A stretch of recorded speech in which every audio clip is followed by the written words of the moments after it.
Uma porta aberta no céu. Abram comigo a Bíblia, por favor, no livro de Apocalipse, capítulo 4. Apocalipse, capítulo 4.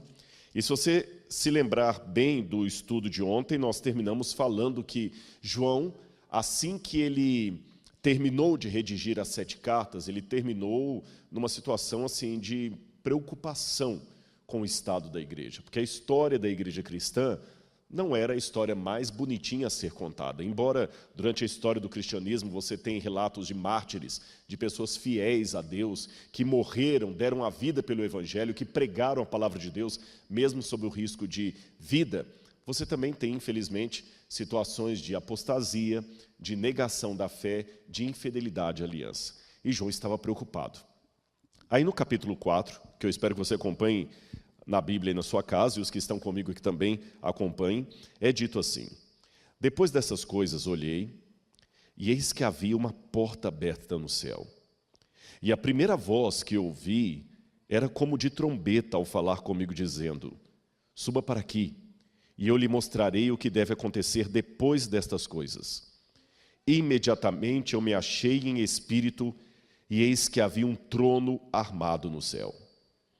O que João quis dizer com isso? Alguns comentaristas pensam que o fato de João dizer, e eis que me achei em espírito, dá a entender que ele teve essa visão num dia diferente da visão das 7 cartas. Porque lá ele fala, arrebatado fui em espírito no dia do Senhor, e ouvi uma voz por detrás de mim que dizia, o que vês, escreve, manda às igrejas que estão na Ásia. Agora o que acontece? João vê uma porta aberta no céu, e a mesma voz que falara outrora, no outro momento, dizia para ele, suba para cá e eu vou te mostrar o que vai acontecer depois dessas coisas. E João é arrebatado em espírito, ele passa a estar num estado de espírito. Fica sem sentido se ele já estivesse em espírito voltar a estar. Então alguns pensam que essa visão foi dada numa outra época. Mas esse é apenas um detalhe histórico ou teológico. Vamos ver agora qual foi a cena que João contemplou diante dos seus olhos assim que ele foi ao céu. A Bíblia diz que ele viu um trono armado no céu. Evidentemente, o trono de Deus. Como seria o trono de Deus? Vamos ler na Bíblia comigo? Acompanhe a leitura aqui.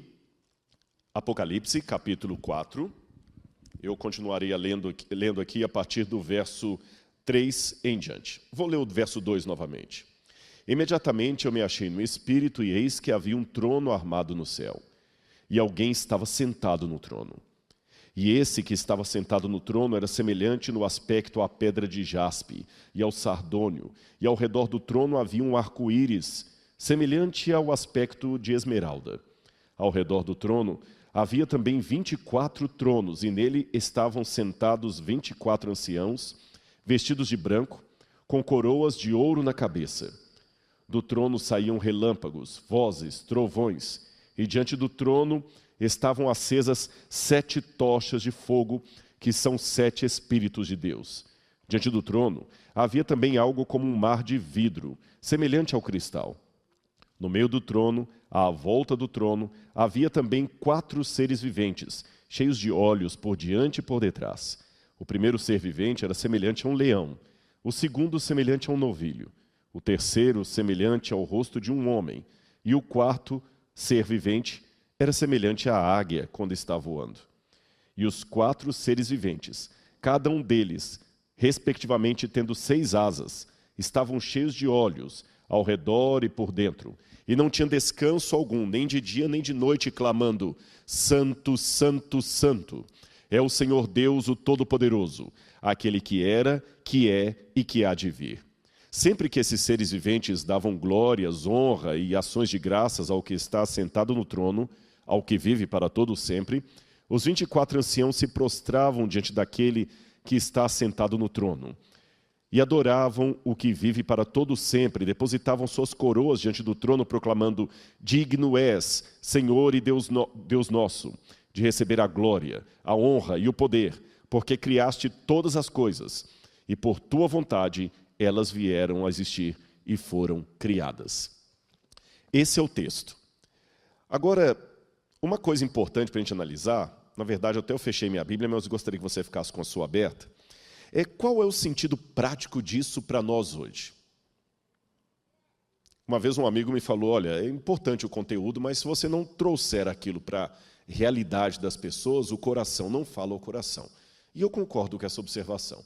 Então vamos pegar essa visão do trono e vamos transformar em duas situações práticas para você que está hoje. Se eu estivesse lendo a Bíblia numa época de problemas, esse talvez não seria o melhor texto para eu ler. Os seres ali clamando, glória a Deus, digno és, e comemorando. Eu não gostaria de ouvir de comemoração, eu estou triste. Aliás, era essa situação psicológica que João estava. Raciocine comigo.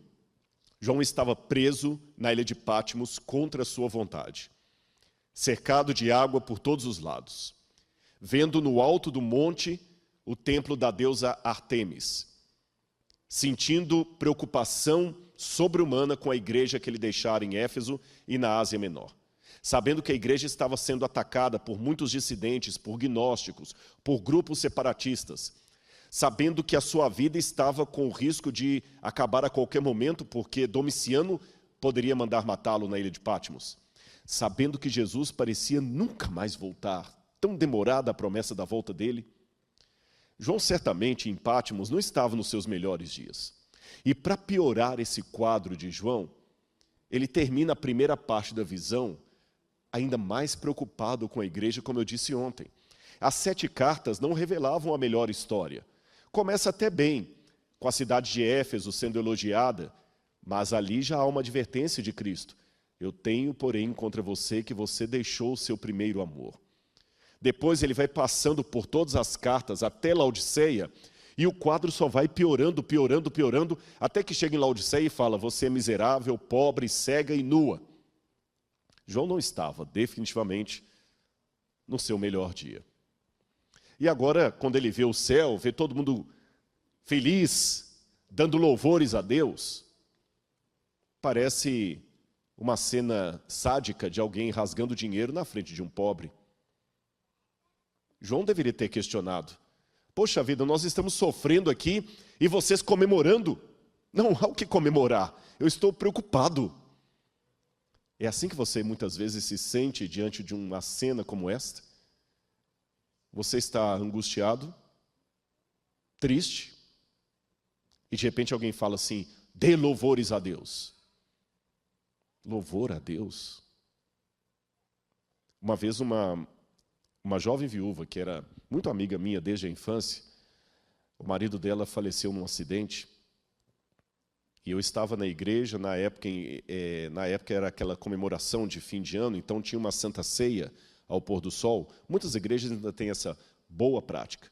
E as pessoas levam uma oferta e durante determinado momento começam a agradecer pelas bênçãos durante o ano. Ela estava tocando o piano, depois ela começou a chorar no canto e falou comigo assim, eu não tenho o que agradecer esse ano. Meu marido morreu num acidente. O que eu vou agradecer? Eu não estou nem com vontade de tomar a Santa Ceia. Num primeiro momento, eu concordei com ela. E digo que ainda respeito a dor dela. Mas depois de alguma reflexão, eu comecei a pensar, será que nós devemos dar louvores a Deus somente nos momentos bons da vida? Ou será que mesmo a situação ruim pode me mostrar o motivo pelo qual eu seja grato? Por exemplo, a pilha de roupas na minha máquina de lavar pode ser um problema, mas um problema que mostra que eu tenho roupas. Aquele som de uma música horrível pode ser um problema, mas um problema que me revela que eu tenho audição. Perceberam? Aquela comida com um gosto meio ruim pode ser um problema, mas um problema que me mostra que eu tenho paladar. E há muitas coisas que nós temos na vida diariamente. E você que está em casa, preste atenção nisso que eu vou falar. Eu não quero que desdenhar a sua dor. De maneira nenhuma. Não interprete assim. Mas saiba que há muitas coisas que você tem diariamente na sua vida que são o ardente desejo e oração de milhões de pessoas ao redor do mundo. Você está assistindo essa mensagem enquanto janta aí na sala e colocou o celular e está me escutando e jantando? Sabe quantas pessoas hoje não têm o que comer? Aqui em São Paulo, de onde eu estou pregando, está um pouco frio desde anteontem. A temperatura caiu. Ontem fez 18 graus. Mas você tem um cobertor para dormir. Você tem um colchão esperando você logo depois que você terminar de assistir essa mensagem. Milhões de pessoas não têm um colchão. Você já parou para pensar que o que você tem normalmente na sua vida é o desejo ardente de milhões de pessoas ao redor do mundo? Talvez, se você olhasse isto, você reclamaria um pouco menos da vida. É isto que João entendeu. Ele estava em Pátimos, triste, mas ainda estava vivo. Ele estava clamando a Deus por uma libertação. Isso significa que ele tinha um Deus para clamar. Ele estava ali por causa do testemunho de Jesus, então ele tinha um motivo de participar do agradecimento celestial. Esta é uma questão que nós devemos colocar. Eu vou contar uma ilustração bem chocante para você. É uma história real. E eu gostaria de saber como é que você reagiria a essa história que eu vou contar. Uma vez um pai da igreja, ancião, fiel, ele e sua esposa, tinham um único filho, que era líder de desbravadores, e para quem não sabe, desbravadores é como se fossem um clube de escoteiros adventistas. Não é bem um escotismo, mas é muito similar. E há milhares de desbravadores ao redor do mundo. Eu fui desbravador, é um trabalho fantástico. Se você tem um filho juvenil, pré-adolescente, procure um clube de desbravadores. Pode entrar mesmo não sendo adventista? Claro, todos são bem-vindos. Ensinam valores, primeiros socorros, acampamento, é coisa muito boa. E aquele filho desse irmão, que eu vou contar a história, era um líder de desbravador. Filho único, firme na igreja.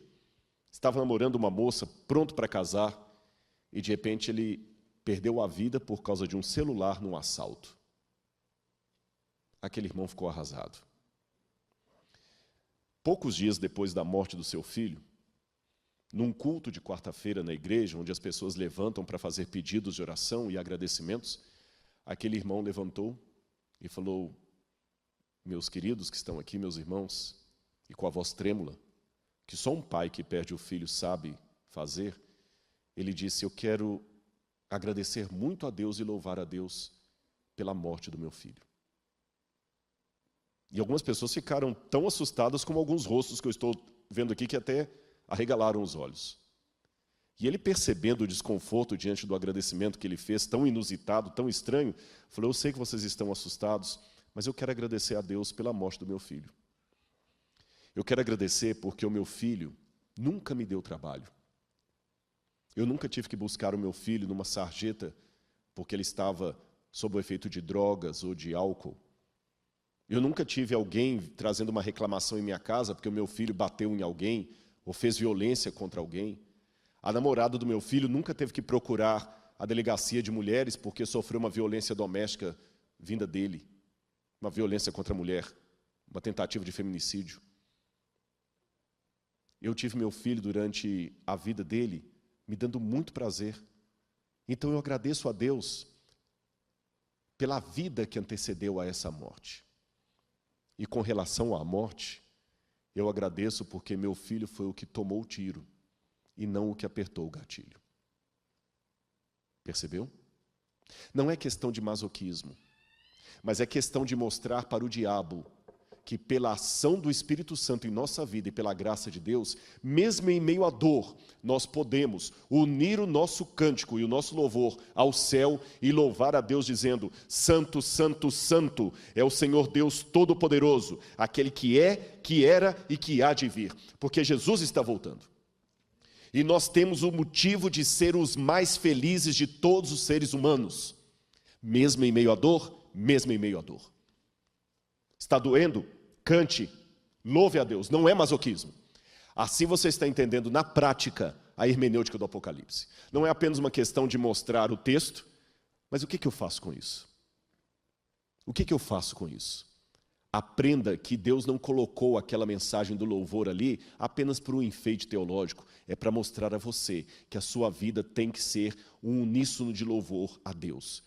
Louvor a Deus não significa que a dor vai passar, ela vai diminuir e você vai ter mais força para enfrentá-la. Mas você ainda vai enfrentá-la, porque é a dinâmica do grande conflito. Se sofrermos demais, nós não suportamos. Mas se sofrermos de menos, não sabemos quão mal é o mal e não desejamos a volta de Jesus. Agora vamos voltar ao texto, que eu ainda quero chamar a sua atenção para outro detalhe aqui. Aqui diz que João viu o trono de Deus ali e o quadro um pouco misturado aqui. Vamos ver no quadro quais foram as cenas que João viu. Seria mais ou menos esse o desenho artístico da visão de João. Ele viu o trono de Deus lá no meio. Em torno do trono de Deus, ele vê 4 criaturas viventes, uma com a semelhança de ser humano, outra de águia, outra de novilho e outra de leão.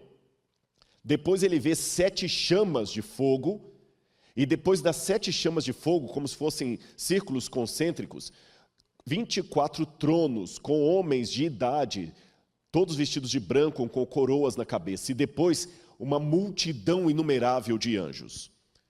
Trocando isso em forma de um esquema, nós vamos ver aqui o quadro do que João viu da corte celestial.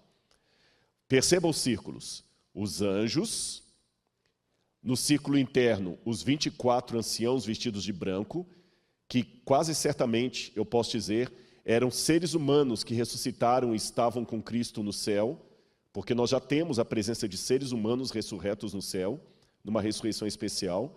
Depois, à frente deles, você tem como se fosse um mar de vidro, o altar, os seres viventes diante do trono, e entre os seres viventes e os anciãos, você teria também as 7 chamas que representam o Espírito Santo.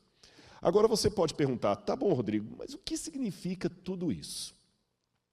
O trono, os 4 seres viventes, depois você tem o Espírito Santo ali, que são as 7 chamas de fogo, representação do Espírito Santo. Depois os 24 tronos, você já falou que são os seres vivos no céu, humanos. Depois você tem os anjos. Mas por que essa disposição celestial? Vamos ver o porquê. Olha essa imagem que vai aparecer para você na sua tela agora. Aqui nós temos um quadro da disposição do povo de Israel quando eles estavam no deserto. Deus era muito organizado. E cada vez que o povo de Israel caminhava pelo deserto, eles deveriam caminhar de maneira organizada. As tribos eram separadas dessa forma. Você havia 3 tribos de um lado, 3 do outro, 3 do outro e 3 do outro. No centro, naquela fumaça, você tinha o santuário, o tabernáculo, que nós já fizemos menção aqui. Em frente ao tabernáculo, aquele ponto um pouquinho menor, seriam Moisés, Arão e seus filhos. Depois, os 3 pontos próximos seriam as tribos dos levitas, que cuidavam do santuário. Depois você tinha, na primeira coluna, 3 tribos lideradas pela tribo de Efraim, que ficava à frente. Depois mais 3 tribos aqui, lideradas pela tribo de Dan. Depois mais 3 tribos lideradas pela tribo de Judá. E mais 3 tribos lideradas pela tribo de Ruben. Agora você pode perguntar, espera um pouquinho, Rodrigo, antes de você continuar. Se eu contar ali, tem 13 tribos de Israel. 3, 3, 3, dá 12, com mais a dos levitas, 13. São 12 ou 13 tribos de Israel. Como é que a gente explica isso? Isso aqui é simples de explicar. Jacó teve, na verdade, 12 filhos, não 13 filhos. Mas um dos filhos de Jacó chamava-se José. E quando Jacó foi para o Egito, Jacó adotou os filhos de José, Manassés e Efraim, para si. Ele adotou os filhos de José. E eu vou explicar por que Jacó fez isso. Então Jacó agora tinha 12 filhos, mais 2 adotivos, que são os filhos de José. Então ele fica com quantos? 14 filhos de Jacó. 12 de sangue e 2 que eram netos que ele adota. Rodrigo, é verdade, ele adotou os 2 filhos de José. E por que ele adotou os filhos de José? É simples. José era o filho amado de Jacó. E Jacó queria fazer de José o seu primogênito. E o primogênito sempre ganhava o dobro da herança em relação aos seus irmãos. Então, uma forma legal que Jacó encontrou de dar o dobro da herança para José foi adotando os seus 2 filhos, Efraim e Manassés, porque assim, enquanto cada um filho ganharia uma porção, José, através dos seus 2 filhos, ganharia o dobro. Só que na divisão das terras em Israel, a tribo dos levitas não ganhou porção de terra, porque eles viviam em torno do santuário, tendo que trabalhar para o santuário, o seu sustento seria o dízimo tirado das outras tribos. Então a tribo de Levi não tinha herança, apenas em cada tribo eles tinham uma cidade para eles, só isso. E como José estava representado pelos seus 2 filhos, Efraim e Manassés, você volta a ter então 12 tribos, mas mais a tribo de Levi. Ficou claro? Agora que isso está esclarecido para você, eu gostaria de mostrar mais um detalhe. Abra a Bíblia comigo em Números, capítulo 1, versículo 52.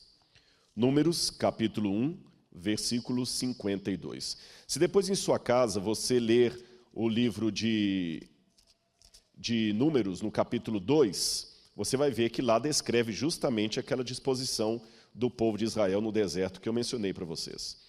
Agora eu gostaria de ler o capítulo 1, versículo 52 de Números. Assim diz na minha Bíblia.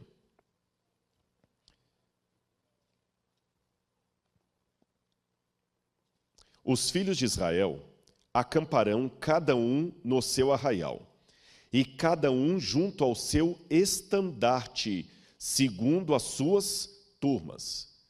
Veja, estandarte é uma bandeira.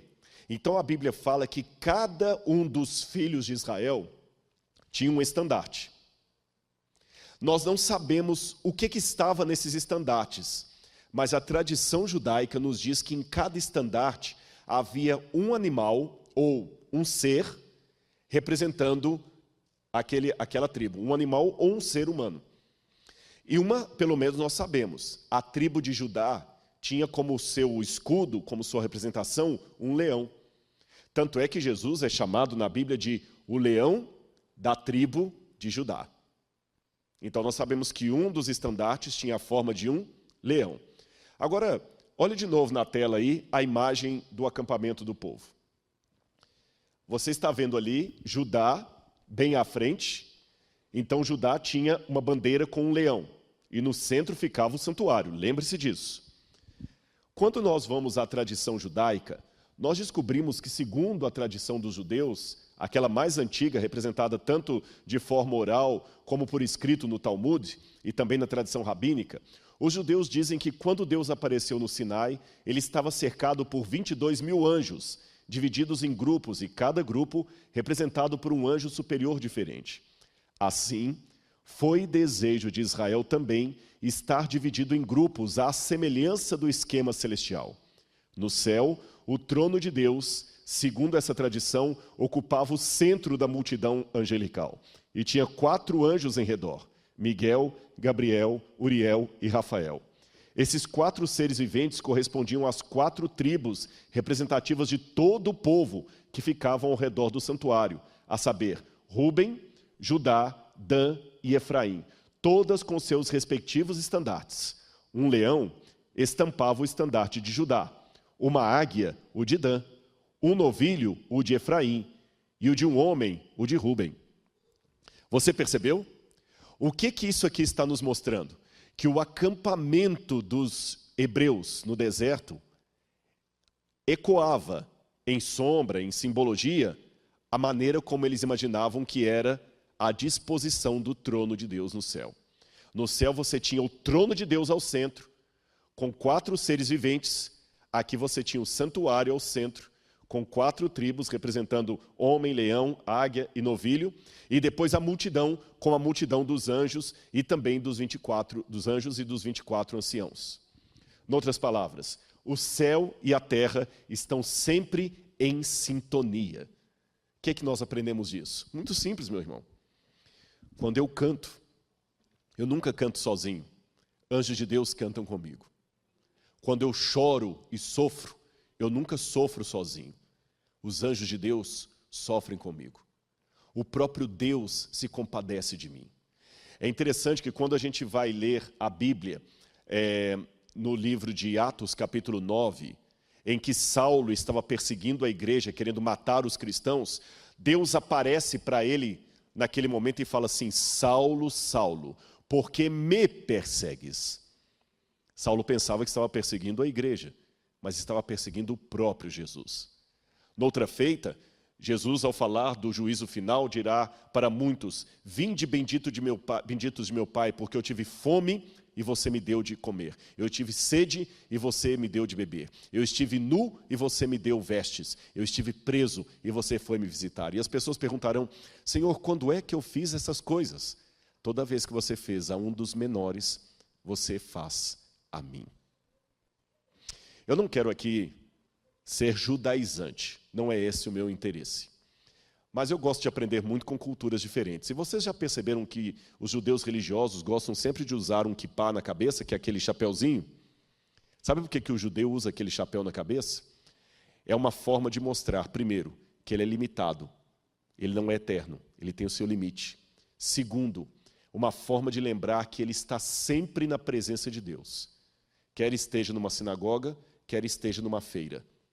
E em terceiro lugar, a palavra kippá, em hebraico, chapéu, cobertura, vem da mesma raiz da palavra kippur, que significa perdão, propiciatório. Eu estou constantemente sob o perdão de Deus. Mesmo que eu não use um kippá na cabeça, porque eu não sou judeu, a não ser quando eu vou a Israel, às vezes a gente usa na sinagoga, mas eu gosto sempre de lembrar que eu estou na presença de Deus. Você não está na presença de Deus somente quando você está na igreja. Quando você está no ônibus, você está na presença de Deus. Quando você está na feira, você está na presença de Deus. E tudo que você faz, Deus está vendo e acompanhando. Será que a sua vida é uma forma de glorificar a Deus? Agora, olha que linda essa parte do santuário na época do Antigo Testamento. Sabe por que Deus mandou o povo de Israel construir aquela tenda móvel? Deus, a princípio, apareceu para o povo do alto do Monte Sinai, você se lembra? E a Bíblia fala que o monte fumegava e tremia, e havia raios, trovões e saraivada, e o povo estava morrendo de medo, porque até um animal que encostasse no sopé da montanha morria fulminado. Então Deus olhou lá de cima, viu o povo apavorado no meio de um monte de barracas, parecendo até um acampal de desbravador, e Deus falou assim: Moisés, o povo está com medo de mim. Faz o seguinte, faz um santuário lá no meio, uma tenda, porque eu vou morar no meio do povo. Senhor, mas o povo vai ficar apavorado. Não, Moisés, eu vou diminuir a minha glória e vou morar no meio dele. E me farão um santuário para que eu possa morar no meio dele. Sabe o que isso significa? A primeira coisa que eu aprendi como um pregador. Deus, com sua glória, causou medo, temor no povo.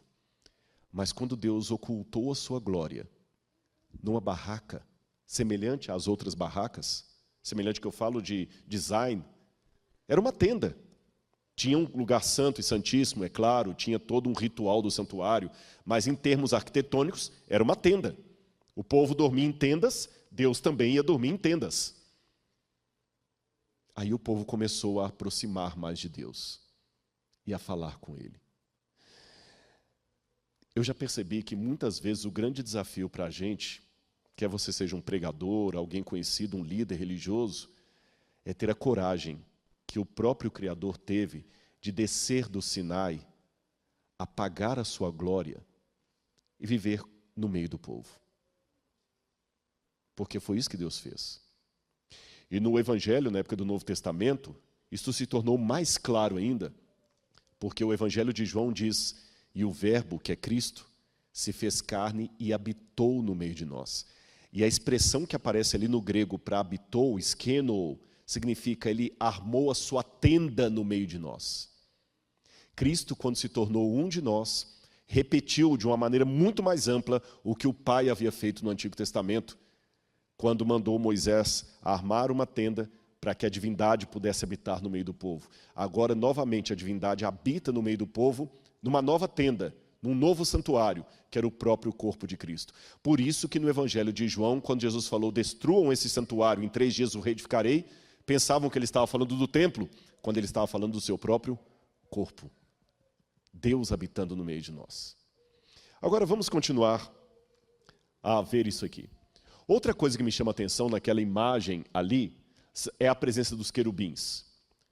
A Bíblia diversas vezes fala dos querubins, eles estavam estacionados ao leste do Jardim do Éden para guardar o caminho da árvore da vida. Eles parecem carregar o firmamento com o trono de Deus, você vê isso em Ezequiel 11, 22 e 10, 1 e 2. Em Ezequiel 11, 22 ainda, o rei de Tiro é de maneira zombeteiramente comparado a um desses querubins, provavelmente Lúcifer, que era designado como tendo residência no Éden, na montanha de Deus. E aqui chama a minha atenção que esse querubim, ele é chamado de querubim da guarda, mas o hebraico pode ser querubim cobridor. O que significa isso? Olha que lindo porque tinham aqueles querubins em torno do trono de Deus. E talvez o próprio Lúcifer teria essa função no céu antes da sua rebelião, antes da sua queda. Ele era um querubim cobridor. E o que significa isso? A glória de Deus era tão grandiosa, tão majestosa, que até os anjos no céu precisam ter essa glória filtrada para não serem cegados por ela. Quando Deus se manifesta no seu trono no meio, os anjos abrem as asas para receber o fulgor da glória de Deus, e com outras asas eles cobrem o próprio rosto e os pés em reverência. Agora, raciocine comigo. Se até os anjos, que não têm pecado, que estão na glória, têm toda essa reverência perante Deus, por que eu vou tratar Deus como uma coisa qualquer? Reverência pelo nome do Senhor. É isso que nós precisamos ter. Vamos continuar aqui o nosso passeio pelo Antigo Testamento. Você está vendo como é que tudo encaixa com a disposição do céu e na terra. Agora vamos falar dos serafins. Os serafins são outra classe de anjos que parece ter a mesma função dos querubins. Olha o que diz Isaías 6, 1 a 3. No ano em que faleceu o rei Uzias, eu vi o Eterno sentado sobre um trono alto e exaltado. A aba do seu manto preenchia todo o templo. Em torno dele posicionavam-se serafins. Cada um deles tinha 6 asas. Com 2 cobriam o rosto, com 2 cobriam os pés, com 2 voavam. E ao mesmo tempo clamavam uns aos outros: Santo, Santo, Santo, é Yahweh dos exércitos. Eis que toda a terra está plena da glória do Senhor. Agora, como a terra pode estar plena da glória de Deus? Simples. Quando a igreja, o povo de Deus, se posiciona para imitar o céu. Eu quero mostrar uma cena para vocês do santuário aqui da terra, para você ter uma noção do que João viu no céu de maneira superior, baseado, é claro, na cena do santuário e do povo de Israel disposto em redor do santuário. Coloque esse vídeo, por gentileza, para todo mundo que está em casa poder assistir. Assim seria o santuário que havia no deserto na época de Moisés. Tem que apertar o play.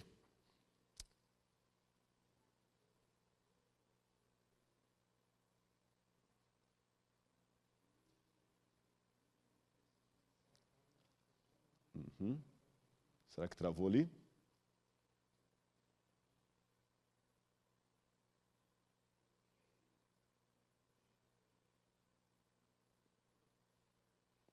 Enquanto ele vai acertando ali, esse vídeo que eu quero mostrar para vocês é um vídeo que mostra um 3D de como seria o tabernáculo aqui na terra. E a partir dele você vai ter uma noção. Mas vamos recapitular até agora o que nós vimos. Nós entendemos que o trono de Deus no centro, com os 4 seres viventes, e a partir dali os anciãos, refletiam o que está na terra. Você está vendo aí na sua casa. As tendas onde o povo morava, estão vendo? Essas eram as tendas. E Deus mandou também fazer uma tenda para ele morar, um tabernáculo. Aqui fora era o pátio, nós já mostramos na vigília, o sacerdote preparando lá o incenso, a carne dos animais, cortando para jogar no altar de holocausto, esse altar aí do meio. Além desse altar, você tinha a pia com a água onde o sacerdote se banhava. No céu você tem um mar de vidro. Você tem também a primeira parte do santuário, que é coberto com vários tipos de tecidos diferentes. Ele é dividido em 2 cômodos, o lugar santo e o lugar santíssimo. E é mais ou menos essa cena que João vê de maneira muito superior, aludindo ao céu. No lugar da pia, ele tem um mar de vidro.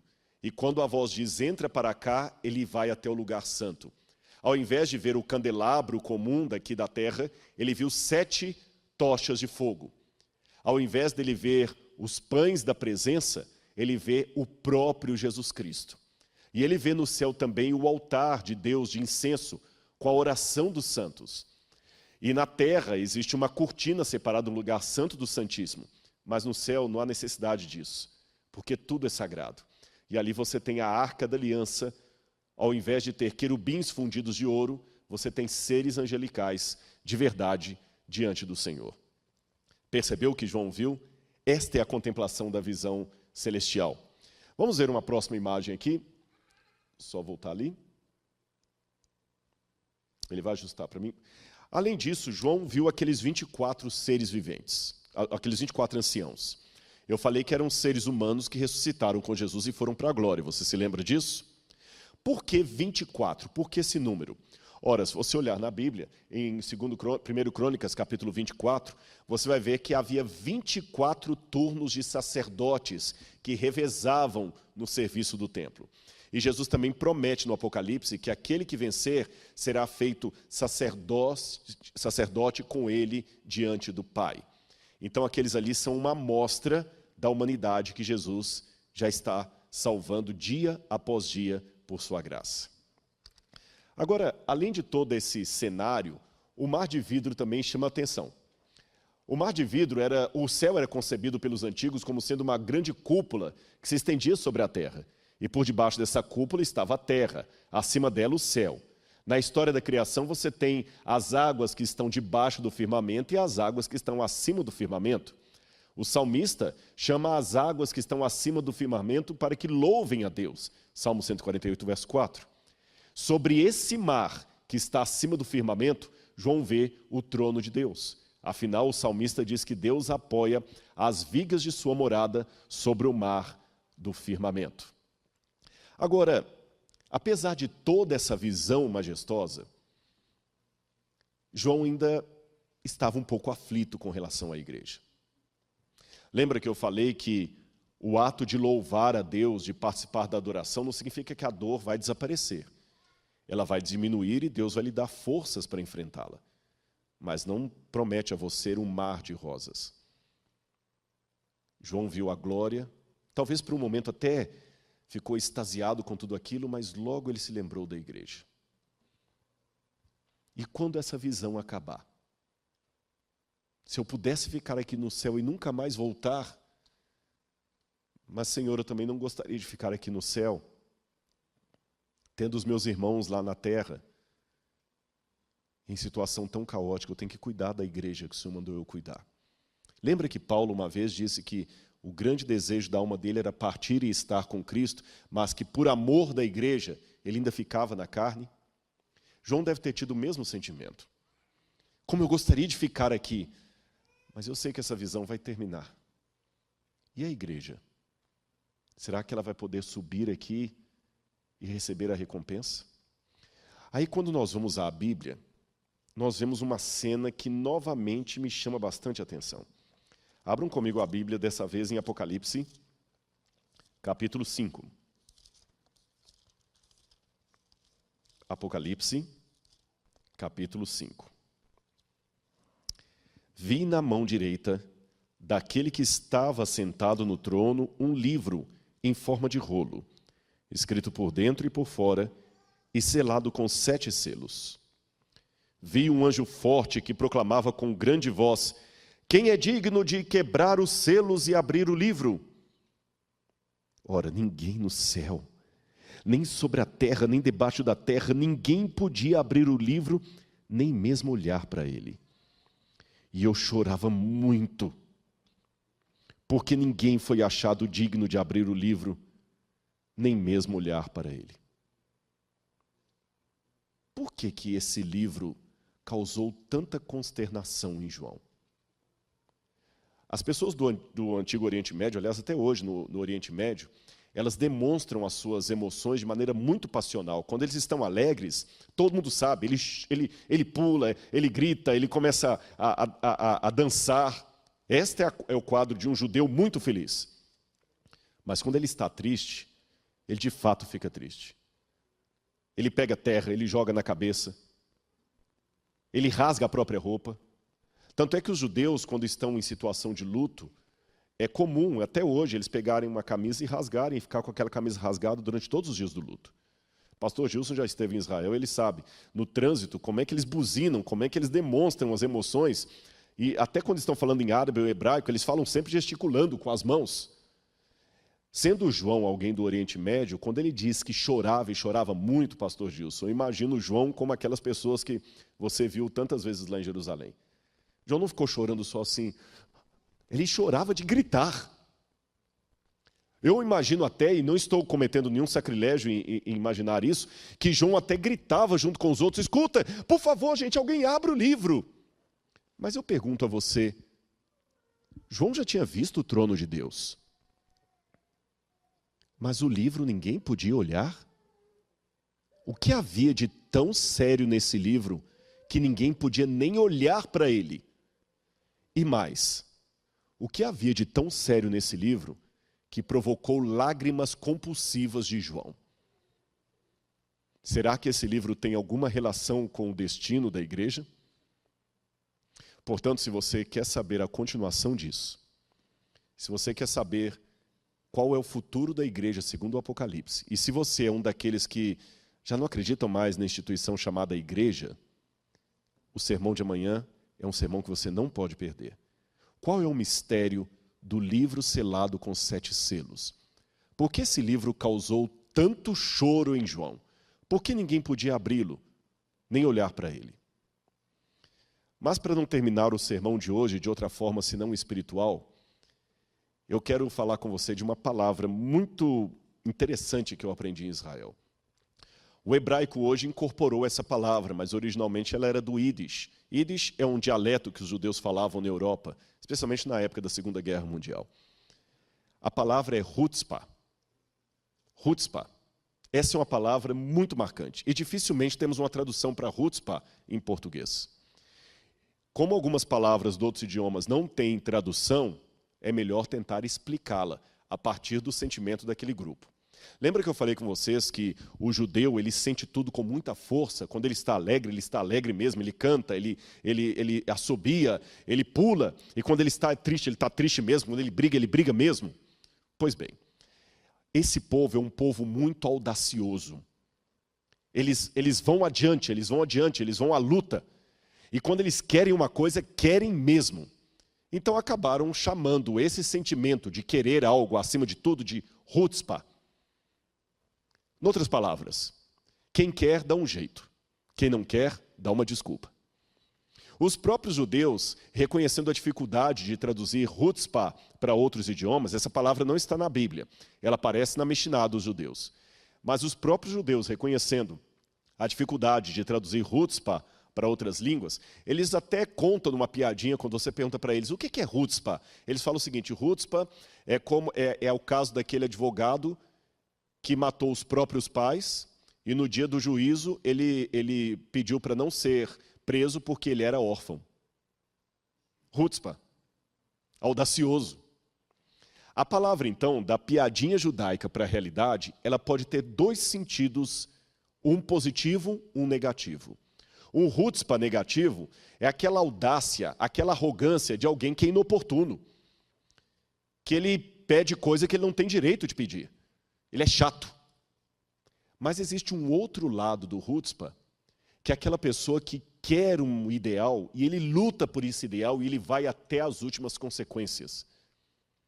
E aí, nesse sentido positivo, os judeus dizem que Deus valoriza a atitude de chutzpah, a atitude de audácia. Está aí. Audácia seria uma boa palavra, não para traduzir ao pé da letra, mas para dar uma ideia do que é chutzpah. Você está entendendo em casa o sentido dessa palavra? Audácia, intrepidez. E os judeus dizem que Deus valoriza essas atitudes de intrepidez. E quando eu olho na Bíblia, não é que eles estão certos? Uma vez, Deus viu um homem matando um egípcio, que ele queria fazer justiça. Deus olhou de cima e falou, esse camarada está errado. Ele está metendo as mãos pelos pés. Eu preciso domar o espírito desse homem, mas ele tem energia, ele tem garra. Eu acho que eu posso usá-lo para tirar o povo do Egito. Eu estou falando da história de Moisés. Moisés demonstrou um outro chutzpah quando ele falou com Deus, Senhor, perdoa esse povo, Senhor, senão eu risco o meu nome do livro que o Senhor escreveu. Não era ali uma blasfêmia contra Deus. Era um amor pelo povo que Deus falou, você teve audácia. Outro exemplo, Jacó, lutando com o anjo, lutando, e falando, eu não te soltarei enquanto você não me abençoar. Deus deslocou a coxa de Jacó, mas mudou o nome dele para Israel.